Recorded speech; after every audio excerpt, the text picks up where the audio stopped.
안녕하세요. 저는 이번에 운 좋게 파혼을 하게 된 예비 신부였던 여자입니다. 파혼을 했다는 것 자체가 기분 좋은 일은 아니지 않습니까? 그럼에도 사람들은 그렇게들 말하더라고요. 결혼하기 전에 쓰레기를 걸러낼 수 있었던 건 천운이라고요. 사랑하는 사람에게 배신을 당했다는 건 참으로 슬픈 이야기지만 역시나 더 큰 약속을 하기 전에 파혼으로 제 불행을 막았다는 것은 천만다행이었어요. 이혼을 했다면 일일이 저의 이혼 사정을 언급해야 할 텐데 파혼은 저에게 완벽한 싱글 타이틀을 돌려주는 셈인 거잖아요. 하늘은 제 편이었다고 좋게 좋게 생각하고 있습니다. 그러니까 제 예비 신랑과 어떻게 파산을 맞게 되었는지 그 사연을 들려드리려고 해요. 당연히 유쾌한 이야기 아니고요. 감동적인 이야기도 아닐 겁니다. 이런 유형의 남자들도 있다는 걸 세상 천하에 공표해버리고 싶어서 찾아왔으니 제 예비 신랑 얘기에 화가 잔뜩 나셨다면 욕 한번 해주세요. 제 예비 신랑은 저와 약혼 관계임에도 맞선을 끊지 않고 저울질을 일삼던 사람입니다. 당연히 처음에는 몰랐습니다. 예비 신랑이 간이고 쓸개고 다 내어줄 것처럼 저를 사랑해줬으니까요. 저와 예비 신랑은 서로 결혼 정년기에 만나서 사랑을 키웠고 결혼 약속을 하게 되었어요. 예비 신랑을 만나기 전까지 저는 결혼을 향한 사람의 욕심이 얼마나 무서운 건지 모르고 지냈습니다.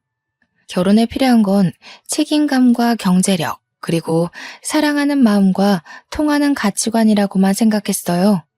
이러한 조건으로 사람의 과욕이 붙으면 얼마나 인간성이 떨어지는지를 예비 신랑을 통해서 눈으로 봐버렸네요.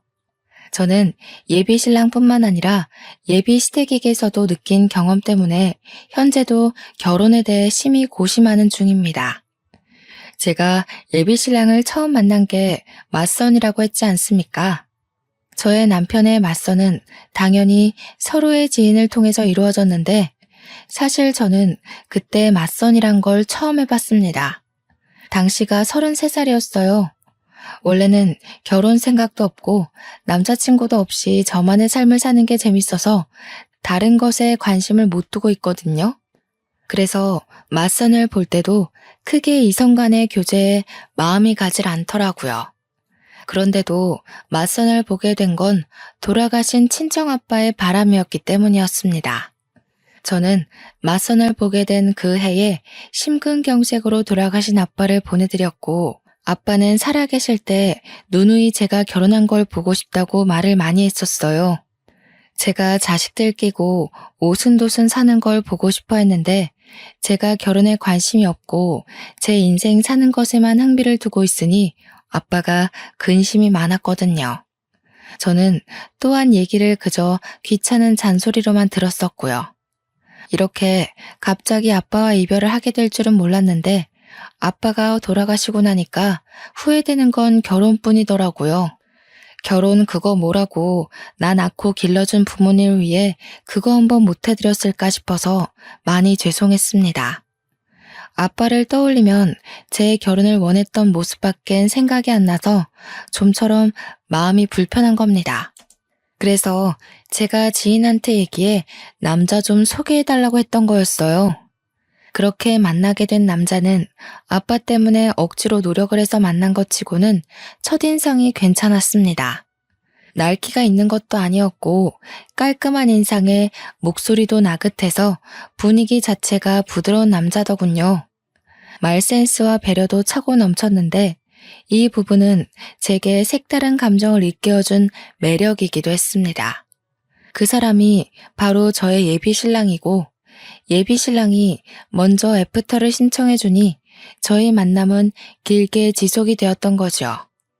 아빠가 일찍 돌아가셔서 그런지 예비 신랑이 저를 듬직하게 챙겨주는데 아빠 생각도 나고 또 아빠 같은 느낌이 나서 빠르게 끌리더라고요.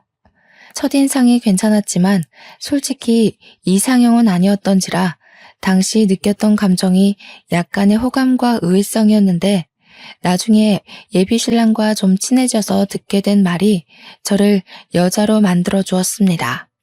주연 씨, 정말 제 이상형이에요. 제가 여태 본 여자들 중에서 제일 예쁘세요. 인기 많았을 것 같은데 제가 지연 씨를 차지한 셈이니 승리자인 건가요? 제가 예비 신랑의 외적인 워너비라는 걸 알게 되니 마음이 더 열렸던 것 같아요. 누군가가 저더러 이상형이라고 말해주는 건 기분 좋은 일이잖아요. 저를 좋아해주고 예뻐하는 것에서 오는 진심은 생각보다 저를 두근거리게 하더군요. 그렇게 저는 갈수록 친해지는 예비 신랑의 적극 구애에 결혼 약속까지 하게 된 겁니다. 시간을 보낼수록 예비 신랑이 생각 이상으로 저의 외적인 면을 상당히 좋아한다는 걸 느꼈습니다. 세상에서 저를 제일 예쁜 여자로 대우해줬다는 거예요. 제가 그렇게 잘난 여자는 아닌데 그렇게 봐주니까 저도 자존감이 올라가고 예비 신랑한테 더 잘하게 되는 거 있죠. 저희 사이는 무르익다 못해 물러 터질 지경으로 마음이 깊어졌습니다. 그렇다 보니 남편은 자기 부모님한테 저를 자랑하고 싶었나 봐요. 이미 결혼도 약속했으니까 어차피 만나게 될 예비 시부모와 빨리 자리를 만들고 싶어 하더라고요. 상견례 때 저와 예비 시부모의 관계가 이미 친해져 있길 바라는 것 같기도 했습니다. 예비 신랑의 설레발은 결국 저의 망설임까지 잡아먹었는데요. 저를 예비 시부모한테 빨리 소개하지 않으면 누가 내일이라도 저를 채갈 것 같다는 게 아니겠어요? 우스운 농담이라는 거 알지만 저는 그런 예비 신랑의 애교에 넘어가 예비 시부모의 만남을 허락하고 말았습니다. 예비 시부모는 평범한 아파트에 살고 있었어요. 오히려 저는 부담이 덜어져 좋았습니다. 저희 가정 환경도 예비 신랑과 비슷한 수준이라는 게 확인되니까 확실히 긴장이 줄더라고요. 솔직히 양가 재력이 어느 한쪽으로 치우쳐지는 건 상대적으로 문제가 따르기 쉽잖아요. 마침 저녁 시간이었던지라 예비 시부모는 두 분 다 집에 계셨습니다. 저를 좋은 마음으로 반겨주셔서 제가 더 안심했는지도 모르겠네요. 그런데 예비 시부모와 대화를 나누다가 알게 된 건데 왜 저는 제가 맞선이 처음인 것처럼 예비 신랑도 처음이라고 생각했던 걸까요? 예비 시부모가 그동안 있었던 예비 신랑의 맞선 얘기를 꺼내는데 조금 당황해버렸습니다. 그래도 우리 아들이 부모님한테 여자 보여주는 건 아가씨가 처음이에요. 맞선을 그렇게 많이 보는데도 데려오는 여자는 한 명도 없었거든요. 아들이 나이는 계속 먹어가는데 도통 결혼 소식이 안 들리니 얼마나 조마조마했다고요. 이렇게 참하고 예쁜 아가씨를 데려오려고 그렇게 애먹였나 보네. 당연하지. 내가 어디 아무랑 결혼할 남자인가? 엄마 아들 본능은 높아. 앞으로 자주 보게 될 거니까 오늘은 자연이한테 살살 물어봐. 이때부터 예비 신랑과 예비 시댁의 욕심을 눈치챘어야 했지만 다시 그 상황을 겪는다고 하더라도 저는 아마 당시의 교묘한 기류를 모르고 넘기지 않았을까 싶습니다. 단순히 예비 시부모가 예비 며느리 될 저에게 궁금한 점이 많을 거란 걸 당연하게만 생각했었죠. 그래서 첫 만남에 제 경제력과 친정 형편을 모를 줄은 몰랐네요. 결혼에서 가장 중요한 건 양가 집안의 경제력인 거 알죠? 다른 건 웬만해서 맞춰갈 수 있으니까 괜찮은데 형편 차이 나는 건 어떻게 하기 어렵더라고요. 식구가 될 거니까 솔직하게 물어볼게요. 돈벌이라든지 재산이 어느 정도인지 알 수 있을까요? 이렇게 대놓고 물어보지 않아도 딱히 숨길 생각은 없었는데 본의 아니게 억지로 밝혀야 하는 꼴이 되어버렸는데요. 저는 솔직히 예비 신랑이 처음부터 뭘 그런 걸 물어보냐고 말릴 줄 알았거든요. 그런데 예비 신랑도 제 벌이가 궁금했나 보더라고요. 옆에서 저더러 미래를 위해 금전적인 부분에서 숨기는 것이 없도록 하자면서 부추기는 거 아니겠어요? 그걸 보면서 그동안은 왜 묻지 않았나 싶기도 하고 기다렸다는 듯 얘기를 하니까 어지간히 궁금했나 보네 싶기도 했습니다. 그나마 예비 신랑의 배려라고 느껴진 건 자기가 먼저 경제 수준을 밝혀주더라고요. 나는 일단 지금 살고 있는 집 보증금 8천만 원이랑 개인 적금 만기된 거 2천만 원 있거든. 우리 부모님은 두 분 다 일하셨었는데 퇴직하는 바람에 연금 받고 생활 중이라 내가 부모님한테 딱히 받을 재산은 없고 급여는 360. 너는? 솔직히 저는 당시 상황이 좀 부담스러웠습니다. 제 경제 상황을 숨길 생각이 없다 뿐이지 제 의사도 묻지 않고 무작정 까발리는 식으로 밝히고 싶진 않았거든요. 그리고 저는 친구들한테도 제 급여에 대해 얘기를 해본 적이 없는 사람입니다. 그런 걸 알리는 게 불편하다고 해야 되나? 솔직히 재정 사정을 공개하는 순간 사회인으로서 재정 상황 무시하고 순수하게 사람을 바라보기 힘들거든요. 언젠가는 서로의 재정 차이 때문에 감정 상하는 일이 생길 수 있다는 거죠. 저는 직접 친구 문제로 그런 걸 겪기도 했었고요. 예비 신랑은 정말 한 톨도 빠짐없이 제게 시댁 재정을 낱낱이 공개했는데요. 예비 시댁이 원래 잘 사는 편이 아니라서 혼수나 예단비를 준비할 능력이 안 된다고 하더라고요. 그래서 예비 신랑은 온전히 자기 돈으로 장가를 가야 된다고 했습니다. 저렇게 다 오픈해버린 상황인데 제가 어떻게 침묵으로 일관하고 답변을 미룰 수 있었겠습니까? 저도 할 수 없이 제 경제 능력에 대해 얘기를 했죠. 좋게 생각하기로 했어요. 어차피 결혼할 사이인데 같이 가정을 꾸리려면 금전적인 부분을 공유하는 게 그리 잘못된 부분이 아니잖아요. 또 부모님한테 결혼 자금을 지원받을 수 없는 건 저도 마찬가지였고요.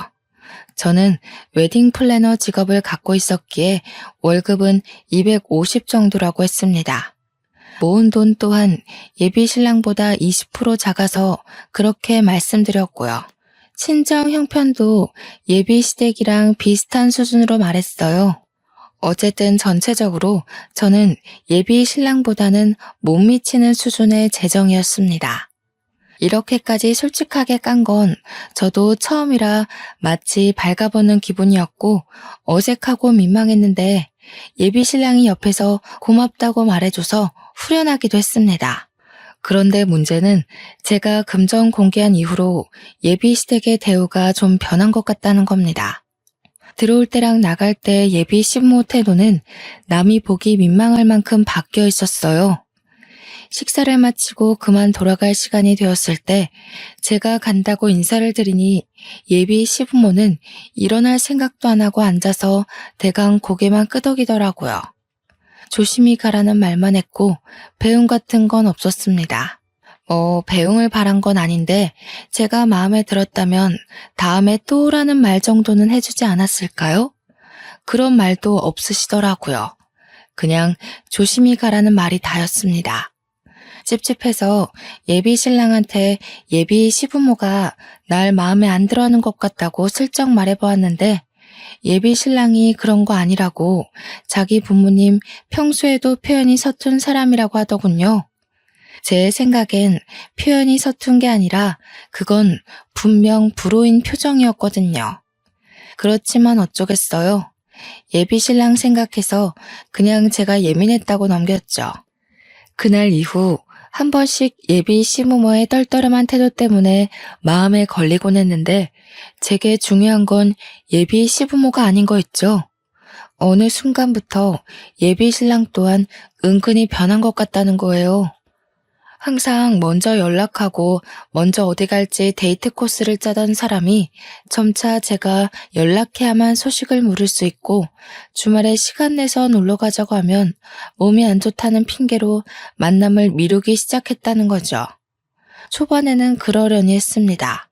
그런데 제 생일마다 이벤트를 해주던 사람이 이번엔 생일인 줄도 모르고 그날 자기가 들고 있는 동호회에 선약이 있다고 하길래 저는 예비 신랑이 저한테 마음이 뜨고 있다는 걸 눈치챘어요. 그날 그게 예비 시댁에서 금전적 부분을 공개했을 때 이유라는 것도 눈치껏 알아차릴 수 있었고요. 언제 한번 예비 신랑이 연애 초창기에 달콤한 말을 가정한 속내를 밝힌 적이 있었는데 갑자기 그 말이 불현듯 생각나더라고요. 나는 부부가 된다면 부부끼리 서로 도움을 받을 수 있는 관계였으면 좋겠어. 한쪽이 일방적으로 애써야 되는 관계 말고. 저는 당시 그 말이 부부관계의 감정적 요인을 말하는 걸로 이해를 했습니다. 그런데 지나서 생각해보니 그게 아니라 금전적인 부분을 말하는 거였겠네요. 제가 콩깍지에 눈이 멀어 예비 신랑의 말을 곧이곧대로 들은 것을 탓해야지 누굴 탓하겠습니까? 당시만 해도 예비 신랑의 변한 태도가 제 경제력 때문이란 것에 완전한 확신은 없었고 그 방향으로 촉만이 기울고 있을 때였는데요. 정말로 우연찮게 발견한 장면 때문에 이 남자가 저를 향한 마음이 끝났다는 걸 확신했죠. 일하는 도중 우리 회사 1층 카페에 갔다가 예비 신랑을 발견했거든요. 제가 직업이 웨딩 플래너라고 얘기는 했지만 우리 회사 위치를 말한 적은 없는데 예비 신랑이 제 회사로 찾아왔더라고요. 카페 한쪽에 앉아있길래 놀라기도 했고 반가워서 인사를 하려고 다가갔습니다. 그런데 예비 신랑과 같이 있는 일행을 보고는 숨는 걸 먼저 택했어요. 예비 신랑이 웬 아가씨와 대화 중이었거든요. 그 아가씨 앞에서 예비 신랑은 저와의 연애 초창기에 보여줬던 웃음을 짓고 있었습니다. 저는 당시 안 본 지 오래되었던 그 웃음을 다른 여자한테 보여주고 있는 걸 보는데 육감이 바로 반응하더라고요. 누가 봐도 남녀의 맞선 장면이었지만 처음엔 예비 신랑을 이해하려고 했습니다. 예비 신랑이 제게 마음이 떠났다고 느꼈음에도 우리가 정식으로 헤어진 것이 아니잖아요. 결혼까지 약속한 사이인데 뒤에서 딴수작을 부리는 게 비상식적인 행동이라 생각해서 예비 신랑을 믿으려고 했다는 거예요. 그러려면 제가 그 둘의 만남이 어떤 목적인지 확실히 알아야 될 것 같다고 생각을 했습니다. 그래서 더 가까이 다가갔고 다가갈수록 둘의 대화에서 한두 번 만난 사이가 아니라는 게 들렸죠. 둘의 관계가 예사롭지 않다는 걸 확실히 들은 저는 더 이상 숨지 않고 예비 신랑에게 모습을 드러냈습니다. 자기 여기서 뭐해? 나한텐 회사 미팅 있다고 연락하기 어렵다더니 미팅 주제가 데이트 코스인가 봐? 온통 커플 여행 얘기뿐이네. 예비 신랑은 저를 발견하자마자 까무러치게 놀라면서 벌떡 일어났습니다. 황급히 저를 데리고 다른 곳으로 달아났죠. 그 와중에 잠깐 돌아봤던 저는 예비 신랑과 있던 아가씨와 눈이 마주쳤어요. 저와 아가씨는 서로의 얼굴을 보고 더 놀랐어요. 그 아가씨는 다름 아닌 저와 같은 플래너인 2년 후배였습니다. 저희는 서로 집도 드나들 만큼 제법 친한 사이였어요. 그 후배도 예비 신랑과 저를 보고서 당황하는 것 보니 예비 신랑에게 저의 존재가 있었다는 걸 몰랐던 눈치 같았습니다. 후배 일은 나중에 언제든지 대화 나눌 시간이 있으니 우선은 예비 신랑의 변명을 들어보는 게 먼저였습니다. 저를 구석으로 내몬 예비 신랑을 마주하면서 저는 어디 말해보라는 식으로 침묵하고 있었어요. 갑자기 불쑥 끼어들면 어떡해. 거기 나만 있는 자리였어? 뭘 오해하고 있는지 모르겠는데 그런 거 다 아니니까 괜히 쓸데없는 생각하진 말고. 일단 나중에 얘기하자.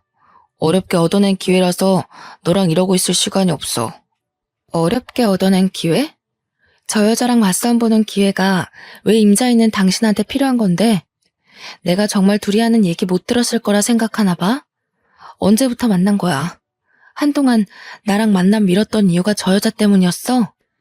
예비 신랑이 뭐라고 변명을 하든 그걸 믿어줄 심산도 없었는데 변명은커녕 오히려 자기 맞선 망쳐놨다고 저를 나무라니 황당하더라고요. 이런 상황이라면 저의 오해를 풀어주고 적극적으로 자기 억울함을 호소해야 되는 거 아닌가요? 예비 신랑은 변명도 어정쩡하게 해놓고 그걸로 모자라 한숨까지 쉬면서 결국엔 저더러 믿고 싶은 대로 믿으라며 가버렸습니다. 여자 후배에게 굽신거리며 양해를 구하더니 도망치듯 건물을 나가버렸어요. 그래서 퇴근하고 후배 여자를 따로 만나 예비 신랑과의 관계를 물어봐야 했습니다. 제가 먼저 후배를 찾아갔더니 그렇지 않아도 그 후배 역시 저한테 물어보고 싶다고 하더라고요. 난 석윤 씨랑 결혼 약속한 사이야. 양가 부모님께 인사도 드렸고 몇 번 밥도 먹었어. 식장 예약은 안 했지만 이미 예비 부부로서 서로 다 오픈한 상태야. 네? 저도 석윤 오빠랑 결혼 전제로 만나기 시작했는데요. 연애한 지는 이제 3주 정도 됐어요. 맞선은 저번 달에 했고요. 석윤 씨는 분명 마지막 연애가 20대라고 했는걸요. 후배가 깜짝 놀라면서 예비 신랑에게 들었던 정보를 말해주는데 한 달 전인가 지인을 통해서 예비 신랑을 소개를 받았고 그 맞선을 적극 부탁한 것이 바로 예비 신랑이었다고 했습니다. 저는 나름대로 예비 신랑의 일관된 진심에 감동해서 어렵게 결혼을 결정했고 저희가 제법 진지하게 만났다고 했는데 당시로부터 한 달 전이면 저를 향한 예비 신랑의 태도가 변하기 시작했을 때거든요. 저는 혹시나 싶어 후배에게 예비 신랑과 금전적인 부분을 이야기 나눈 적 있냐고 물었어요. 후배는 결혼을 전제로 사귀기 시작한 날 예비 신랑이 먼저 오픈해주는 바람에 자신도 오픈을 했다고 하더군요. 제가 알기로 후배는 원래 금수저 집안인데다가 굳이 플래너 일 아니더라도 백이 대단한 여자입니다. 그건 직장 동료들 사이에서도 유명하죠. 그 얘기를 듣는데 이젠 정말 빼도 박도 못하고 확신을 할 수밖에 없더군요.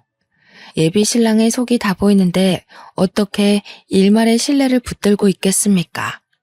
역시나 예비 신랑과 예비 시댁은 제 재정 때문에 저를 멀리했던 거였어요.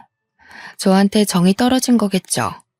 제가 결혼 대상까지는 아니라고 알아서 판단했나 봅니다. 후배의 표정은 저와 예비 신랑의 사이를 전혀 몰랐다는 모습이었습니다. 그래서 제가 그런 쓰레기랑 만나서 인생 버리지 말라고 제가 다 알아서 해결 본다고 했어요. 그런데 문제는 예비 신랑의 양다리만이 아니더라고요.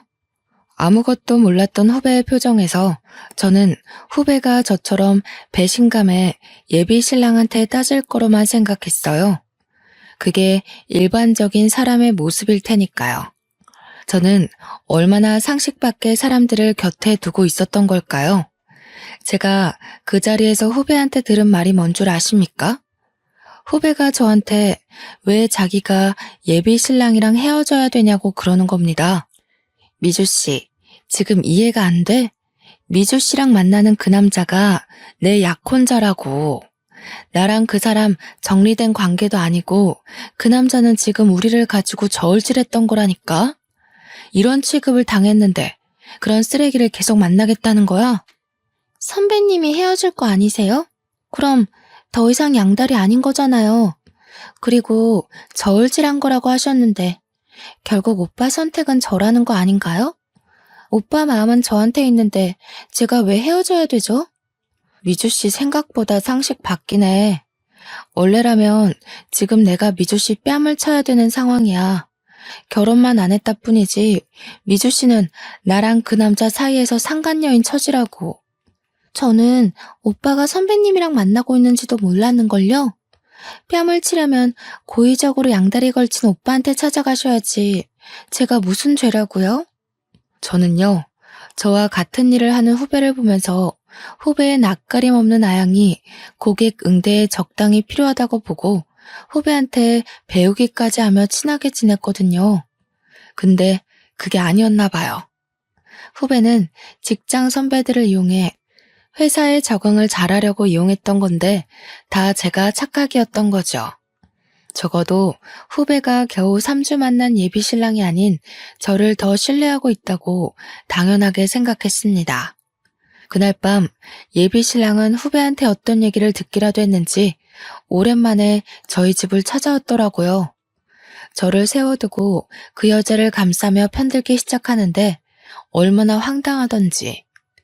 저더러 기어코 후배한테 자기랑 나와의 관계를 밝혔냐고 하는 거 있죠. 당연히 그렇다고 하니까 예비 신랑이 저한테 한 번도 보여준 적 없는 거친 언사를 드러냈습니다. 욕까지 섞어가며 자기 인생 망치려고 작정했냐 하길래 짧은 순간 너무도 변해버린 예비 신랑의 모습을 보면서 회의감이 들더라고요. 화가 나고 분한 마음에 울컥 올라오는 눈물을 참으며 예비 신랑의 싸대기를 날려버렸습니다. 자기 무서운 사람이구나. 그 여자 돈 때문에 만나는 거 맞지? 왜? 나랑 결혼하면 손해볼 것 같았어? 어머님 아버님이 거지 며느리 취급 안 한다고 했나 보지? 이럴 거면 처음부터 맞선 자리에 나오질 말든가. 나한테 마음 다 줄 것처럼 흔들지 말았어야지. 그래, 이제라도 주제 파악했으니 다행이다. 네가 뭔 자격으로 미주한테 나서서 난리야? 미주가 이참에 주변 여자들 깔끔하게 정리하려고 기회 더 줘서 망정이지. 헤어지자고 했으면 내가 너 어떻게 했을지도 모르거든? 미주한테 고맙다고 절이나 해. 그래, 절해야겠다. 쓰레기 수거해준 셈이니까. 결국 똑같은 년놈들이 만난 거네. 양다리 걸친 게 뭐 자랑이라고 나한테 와서 큰 소리야? 돈에 정신 빠진 놈인 줄도 모르고 하마터면 내 인생 쪽날 뻔했어. 너는 언젠가 또 돈 유혹에 넘어가 여자 갈아치울 놈일 테지. 그렇게 사는 것도 불쌍하다. 불쌍한 건 너야. 내가 그래도 너 생각해서 상처받지 않게 헤어지려고 배려한 거거든? 네 입으로 이별 구할 수 있게 기회 준 거라고. 그런데 미련하게 눈치 못 채고 기다리기만 하더니 결국 내 앞길을 해방해? 미주 생각해서 이 정도로 넘어가는데 앞으로 미주한테 나와의 관계에 대해서 뭐라도 되는 것처럼 짓거리지 마. 난 너 이미 떠난 지 오래야. 예비 신랑은 저한테 손찌검을 할랑말랑 참다가 속풀이만 하고서 돌아갔습니다. 그날로 저와 예비 신랑의 관계는 종결났고 저는 끼고 있던 반지를 갖다 팔아버렸어요. 직장에서 후배를 만나도 비즈니스 대화 말고는 인사도 안 하며 지냈습니다. 후배는 벌써 예비 신랑과 약혼 반지를 나눠 꼈더라고요. 그걸 보는데 배알이 뒤틀리기보다는 안타까운 거 있죠. 조만간 저 여자 약혼 반지도 쓰레기통 신세가 될 거라 확신하고 있으니까요. 그렇게 저와 예비 신랑이 헤어진 지 4달이 지났을까? 제가 아주 기막힌 장면을 목격했지 뭡니까? 직원들의 락커가 같은 곳에 있기 때문에 점심시간이나 퇴근 후는 어쩔 수 없이 근접거리에서 마주할 수밖에 없거든요. 후배가 손가락에 있는 약혼 반지를 빼더니 회사 내 카페에서 남자를 만나고 있는 게 아니겠어요? 딱 봐도 스킨십이 자유로운 게 예사로운 관계가 아닌 듯 보이더라고요. 당연히 그 남자는 예비 신랑이 아니었고 보니까 후배가 예비 신랑과 새 남자를 두고 저울질하고 있는 듯 했습니다. 저랑 상관없는 그 일을 이렇게 언급하는 이유는 후배의 양다리 때문에 저한테마저 어처구니 없는 일이 생겼다는 겁니다. 후배의 양다리를 목격한 지 2주가 지난 시점이었어요. 퇴근을 하고 집에 갔더니 예비 신랑이 저를 기다리고 있는 거 아니겠습니까? 저를 발견한 예비 신랑은 서둘러 제 앞으로 다가와 다짜고짜 아스팔트 위에 무릎을 꿇었습니다. 자기야, 내가 잘못했어. 내가 자기 같은 정직한 여자를 두고 정신이 나갔던 거야. 위주 걔가 아주 대바라졌더라고. 글쎄, 우리 부모님한테 집안 꼴이 개꼴이라고 대놓고 욕을 하는 거 있지? 우리 부모님한테서 무슨 마른 곰팡이 냄새가 난다고 하면서 얼마나 건방진 태도를 보이던지. 심지어 나더러 대릴 사유를 하라고 하잖아. 남자가 어떻게 여자 집에 들어가서 지내? 모양 빠지게. 내가 당장 꺼지라고 해버렸어. 잘했지? 뭐 하자는 거야? 너랑 네 집이 그런 꼴 당하게 나랑 뭔 상관이라고 찾아와서 행패야. 경찰에 신고해버리기 전에 너나 꺼져. 자기야, 정말 미안해. 내가 결혼을 잘 몰라서 그랬어. 돈이 다가 아니더라고. 솔직히 처음엔 돈 때문에 너 만나면서도 맞선 못 끄는 거 맞아. 그런데 정작 돈 많은 여자 만나니까 심성 고운 여자를 만나야 된다는 걸 깨우쳤어. 내가 부족한 놈이라 그래. 몰라서 그랬어. 한 번만 용서해주라. 나 너 없이는 안 돼. 이미 엎질러지고 말라 비틀어진 물을 다시 주워 담으려고 애쓰는 예비신랑을 보는데 짠내 나기는커녕 이게 이 사람의 본질이구나 싶어서 있던 정마저 떨어져 버리더라고요. 상대하기 귀찮아서 예비신랑을 내버려 두고 집에 들어와 버렸는데 예비신랑은 그날뿐만 아니라 다음 날도 그 다음 날도 계속해서 집 앞에 기다리고 있었습니다. 이미 쪽나버린 우리 관계가 고작 저런 행동에 다시 이어질 거라 희망을 갖는 예비신랑의 행동이 웃기기만 하더군요. 그런데 더 황당했던 건 어느 순간부터 예비시댁에서까지 연락이 온다는 겁니다. 처음엔 모르는 전화번호라서 생각 없이 받았어요.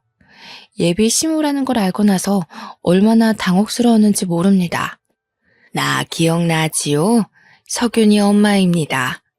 우리 석윤이가 외동으로 컸는데 어릴 때부터 생전 부모님만 모셨지 연애 한번 제대로 못 해본 놈이에요.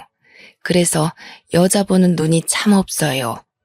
내가 보기엔 아가씨가 며느리상으로 딱 좋았는데 글쎄 이 녀석이 천금 같은 마누라를 못 알아보고 지복을 뻥 차버렸지 뭐예요. 그래서 하고 싶은 말이 뭔데요? 혹시 해서 묻는 건데요. 석윤 씨가 저 붙잡아 달라고 시킨 건가요? 그런 거라면 저 석윤 씨한테 마음 없으니까 헛고생하지 말라고 제대로 좀 전해주세요. 이렇게 된 거 그냥 말할게요. 석윤이가 아가씨랑 헤어지고 여자를 몇 번 데려왔었는데 다들 정신머리가 영 꽝이더라고. 어떻게 아가씨 같은 여자를 두고 그런 여자를 만난 건지 내 아들이라도 이해가 안 가더라니까. 그래서 말인데 약혼 원래대로 진행하면 안 될까요? 약혼이 애들 장난인가요? 제 인생에 걸린 문제예요. 지금 이러시는 거 제 인생으로 장난치는 거라고 밖에 생각 안 들거든요. 이 번호 수신 차단하겠습니다. 불편하니까 다들 연락하지 마세요. 이날로 저는 이 사람들과의 관계가 끝났다고 생각했습니다. 그러나 이렇게까지 파산나버린 약혼을 제가 다시 생각해본 계기가 있었는데요. 바로 우리 친정엄마에게 암 판정이 내려졌을 때였습니다. 저희 친정 살림이 넉넉한 것이 아니었기 때문에 제 수중에 있는 돈으로만 친정엄마 병원비를 대야 하는데 치료 비용이 만만치 않더라고요. 항암 비용이 원래 생각보다 많이 든대요. 그동안 모았던 목돈을 쓴다고 해도 대출은 필수인 상황이었습니다. 그런데 그때 예비 신랑이 제게 단비 같은 존재로 등장을 해줬던 거지요. 예비 신랑이 제 사정을 어떻게 알았는지 친정엄마 아픈 걸 알고 저를 찾아왔고 저한테 치료 비용을 보태주겠다고 하는 겁니다. 처음엔 거절했어요. 그 사람 돈을 받을 바엔 있는 대출 없는 대출 끌어모으고 친하지도 않는 친척들 돈을 빌려서 최대한 허리띠를 졸라매며 해결하는 게 낫다고 봤거든요. 그런데 그렇게 되면 저는 엄마 혼자 지내던 친정집을 내놓고 엄마를 연고지에서 낯선 서울 땅으로 모시고 와야 했습니다. 저희 친정엄마는 아빠와 사별을 하고 나서도 살고 있던 단층 주택을 정말 아꼈습니다. 부모님이 돈 모아서 신혼집으로 지은 곳이라 그 주택의 주인은 오롯이 부모님뿐이었죠. 그걸 알기 때문에 저는 그 집만큼은 지켜드리고 싶었는데 치료 비용이 만만치 않다는 걸 엄마도 알았던 건지 엄마가 결국 집을 팔아야겠다고 마음을 먹은 상황이었거든요. 그럼에도 불구하고 예비 신랑의 돈을 받아선 안 되는 거였는데 친정엄마의 상심한 얼굴이 자꾸 제 머릿속을 맴돌더라고요. 이런 사정을 알고 있는 예비 신랑은 제 생각처럼 친정 부모님 집만큼은 지켜야 되지 않겠냐고 저를 설득했어요. 아무 뜻 없이 주는 거야. 한때는 나한테도 장모님이었던 분이셔. 아무리 내가 너랑 끝난 관계라지만 장모님이 나를 아들처럼 잘 봐주셨잖아. 나도 도리는 하고 싶어서 그래. 저도 미쳤던 거죠. 친정아빠를 보낸 지 겨우 1년이 지났는데 친정엄마까지 건강에 적신호가 오니 마음이 많이 힘들 때였어요.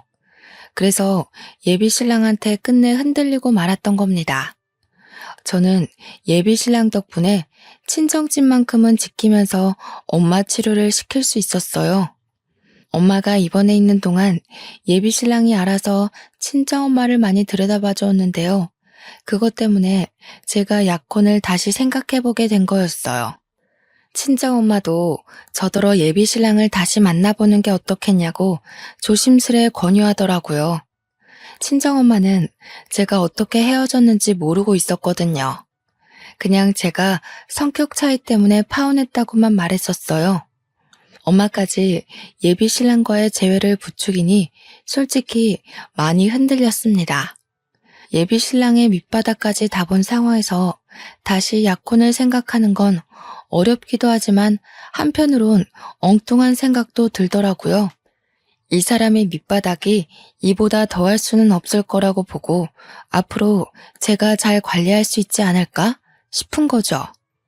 그런데 머리 검은 짐승은 함부로 거두는 게 아니라고 예비신랑에게 흔들리는 제 마음이 단번에 굳어버리는 일이 있었는데요. 예비신랑이 저에게 접근했던 진짜 목적을 알아버렸기 때문이었습니다. 예비신랑과 처음 결혼 약속을 할 때 식을 올리기 전 서로 양가 집안에 인사를 몇 번 드리러 갔었습니다. 그 말은 즉 저와 예비신랑은 서로의 집안 사정을 거의 안다는 것입니다. 그래서 저는 예비 시조모가 아파서 예비 시부모가 집에서 모시고 있다는 것도 알고 있었어요. 제가 예비 신랑과의 재회를 고민하면서 예비 신랑을 한 번씩 만나기를 반복하던 시기에 예비 신랑한테 들었는데 예비 시조모의 건강이 악화되어 병원으로 옮긴 지 한 달 정도 됐다고 하더라고요. 예비 신랑도 저희 친정엄마 병간호를 도와줬기 때문에 빚지기 싫어서 저 또한 예비 시조모 병원에 몰래 방문한 적이 있었습니다. 예비 시부모는 저를 돈으로만 봤었지만 예비 시조모만큼은 저를 손녀딸처럼 잘 봐주셨거든요. 그래서 많이 아프다고 하니까 한 번쯤은 인사를 드리고 싶었어요. 그렇게 찾아간 병원에서 저는 삶에 대한 큰 이치를 깨우치고 말았죠. 예비 시조모랑 간병인만 있는 줄 알았던 병실에서 예비 신랑과 예비 시모를 봤는데 둘이서 심각하게 얘기를 나누고 있더라고요. 이렇게 시간 끌다간 네 할머니 숨 넘어가겠다. 그 집에 치료 비용까지 다 대줬는데 그 아가씨가 너랑 결혼 안 한다고 하면 어쩔 거니? 네 돈만 날리는 거잖아. 차라리 차용증을 받고 빌려주는 걸로 할 걸 그랬나 보다. 다 넘어왔어. 최근에 만났을 땐 먼저 약혼 얘기를 꺼내더라고. 괜히 재촉했다간 잘 차린 밥상 엎어져. 장인어른 사망보험금이 무려 14억이래. 이 정도면 할머니 병원비랑 내 사업 자금에도 충분하고 엄마 아빠 새 아파트로 이사도 시켜줄 수 있어. 훗날의 단꿈을 위해서 조금만 힘내자. 그런데 정말 그 아가씨가 보험금 수익자 맞아? 괜히 사보인 쪽에서 받아가면 그 아가씨는 또 땡전 한 푼 없는 입장일 거 아니야. 내가 장모님한테 들었다니까. 장모님이 우리 결혼하면 혼수 못 해줘서 어쩌나 걱정했는데 장인어른이 마지막 가는 길에 혼수는 해주려나 보다. 그렇게 얘기하면서 보험금 수익자가 자연이라고 알려주더라고. 친정아빠 사망보험금이 제가 수익자라는 건 저도 알고 있었습니다. 예비신랑과 맞선을 보기 전부터 제게는 14억이라는 재산이 있었지만 일부러 그건 공개하지 않았었어요. 아빠의 목숨값을 그렇게 가벼운 담소 사이에서 오르내리게 하고 싶지 않았거든요. 그런데 아무래도 엄마가 예비 신랑에게 고마워서 결국 고백을 해버렸나 봅니다. 뭐가 어찌되었든 예비 신랑이 제게 회유하는 마음으로 접근했다지만 끝내 그 마음이 다시 변질된 거 아닙니까? 친정아빠의 사망보험금 얘기가 나오자 더는 못 들어주겠다 싶어 저는 병실 문을 열고 들어갔습니다. 저를 보고 놀라는 둘의 표정이 아주 보기 좋더라고요. 저는 들고 있던 꽃바구니에 꽃을 꺼내 예비 시모 얼굴에 패대기 쳤고 그 바구니로 예비 신랑을 죽자 살자 내리쳤어요. 예비 신랑이 아파서 소리를 악악 지르다가 저를 붙잡았습니다. 당신들이 이러고도 사람이야? 사망보험금? 네가 나한테 잘했던 이유가 그거였구나. 짐승반도 못한 것들. 어떻게 사람 힘든 시기를 이용해서 배불리려고 해? 여길 어떻게 왔어? 왜 연락도 안 하고 찾아와? 아니, 그러니까 자기가 뭘 어디서부터 들었는지 모르겠는데 그런 뜻이 아니야. 너한테는 더는 내려갈 밑바닥은 없다고 생각했는데 내려가고 말고 할 게 아니라 아예 밑바닥에서 살고 있는 짐승 새끼였구나. 사람이 이렇게까지 바닥을 기기만 할 줄은 몰랐네. 너 때문에 세상에 이런 사람들도 있다는 걸 알았어. 거머리 짓에는 나이가 불문하다는 것도 아주 잘 알았고. 얘가 어디서 어른한테 이런 몰상식한 짓을 해? 너 지금 나 때렸니? 감히 시엠이 될 사람 얼굴에다 꽃을 던져? 정신 차리세요, 아줌마. 능력이 없으면 사람한테 구걸하고 넙죽 엎드리긴 할 것이지. 거짓골에 자존심만 살아서는 남의 돈이 자기 돈인 것 마냥 그렇게 살고 싶어요? 자식 새끼를 이 정도밖에 못 키운 것도 다 아줌마 업보예요. 거지라는 말도 아깝네요. 이런 쓰레기들은 기생충이라고 불러줘야 되는 건데. 화가 난 예비 시모가 제게 손찌검을 하려고 했는데 예비 신랑은 그 상황에서도 저를 설득시킬 수 있다고 생각한 건지 예비 시모의 손을 자기가 막더라고요. 그러면서 저한테 무릎 꿇고 매달리는데 이미 병원 사람들은 열린 병실문을 기웃거리며 저희를 다 지켜보고 있었습니다. 말썽꾸러기 청소년들이 저희 상황을 실시간으로 SNS에 퍼뜨려 자기 채널에 인기몰이를 하기도 했어요. 제 손을 잡고 한 번만 봐달라고 저를 사랑하는 마음은 진심이라고 하는 예비신랑의 애절함에 저는 예비신랑의 머리채를 잡고 밀어버렸습니다. 그 바람에 예비신랑 뒤에 있던 예비시모가 그걸 피하다가 같이 넘어졌지 뭡니까. 아무래도 하늘은 내 편인 것 같네. 이렇게 두 번의 기회나 주니 말이야. 그래, 원래 돈 때문에 양다리 걸쳤던 사람인데 그 개버릇이 고쳐졌을 리가 없지. 어디 또 자존심 세우고 남의 돈 빨아먹는 거머리짓 해봐. 이미 당신들 얼굴 팔려서 그게 통할 상대가 있을지 모르겠지만 예비신랑은 그제야 이 상황을 구경하고 있던 사람들에게로 신경이 빼앗겼고 허겁지겁 꽃바구니로 얼굴을 가렸습니다. 그 추잡한 모습에 헛웃음이 나와서 그대로 병실을 나와버렸어요. 예비신랑이 저를 쫓아오려고 해도 병원 사람들이 예비신랑에게 손가락질하면서 막아주는 덕에 저는 깨끗이 손을 털 수 있었어요. 그리고는 서울 집에 짐을 모조리 챙겨 친정에 내려갔습니다. 엄마는 초기에 발견했던 암인지라 통원 치료가 가능할 정도로 완쾌가 되었어요. 그래서 예비 신랑이랑 더는 재회할 생각 없다고 그동안 있었던 일을 솔직하게 말해줬습니다. 친정엄마는 깜짝 놀라면서 가슴을 부여잡더라고요. 저더러 혼자 고생 많았겠다고 다독여주기도 하더군요. 그리고 저는 혹시 몰라서 예비 신랑을 상대로 접근 금지를 신청했어요. 고맙게도 예비 신랑이 제게 집착하고 연락하면서 계속 집 앞에 찾아왔던 증거들이 넘쳐났기 때문에 신청서 내는 건 어렵지 않았습니다. 그 이후로 더 이상은 예비 신랑을 마주하는 일이 없었습니다. 저는 친정집이랑 가까운 웨딩홀에 취직하여 다시 일상을 회복 중에 있어요.